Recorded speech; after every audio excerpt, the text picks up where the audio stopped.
Nalalapit na ang pagbubukas ng Bagcoy Billiards, isang pool hall na pagmamay-ari ng tinaguriang Bagcoy ng Philippine Billiards na si Johan Chua.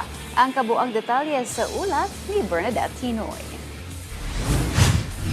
Matapos pagarian ng inaugural Pattaya Open Pool Championship noong nakaraang buwan, kung saan pinatumba ni Filipino cue artist Johan Chua ang kapwa Pinoy at World Cup champion na si James Arana sa dominanteng score na 15-5. Ayon sa tinaguriang Bat Queen ng Pilipinas, marami pa siyang nakapilang international tournaments na sasalihan ngayong taon.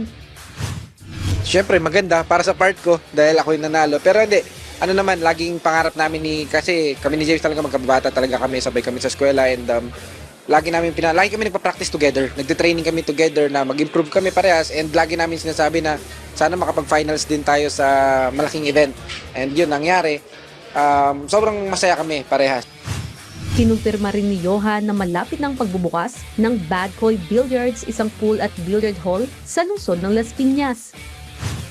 Basically, meron kami 30 tables and then yun naman, resto bar na rin siya. So sana, hopefully, 1 to 2 months from now, May, sana ma-open na kami. Bago mag-birthday ko, plano ko kasi talaga, hinahabol namin matapos siya. May 31 kasi ako, so plano ko isabay na yung opening sa birthday ko, yung grand opening. So sana mahabol namin.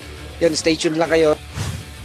Dagdag pa ni Johan na layunin din ng Bagcoy Billiards na makadiskubre ng mga magagaling na billiard players sa South area ng Metro Manila. Anya malaking pagkakataon nito upang maibahagi niya ang mga karanasan niya sa pagsargo. Maraming mga bata Plano ko talaga more sa South. Although kahit saan naman, may mga nakikita naman ako ngayon ng mga ibang player na yung mga bata talaga, ini-scout na namin, kinakausap namin, tinatry namin kung ano yung pwedeng magiging tulong. And yun nga, sana makapag-develop kami. Yun talaga yung main focus ko rin.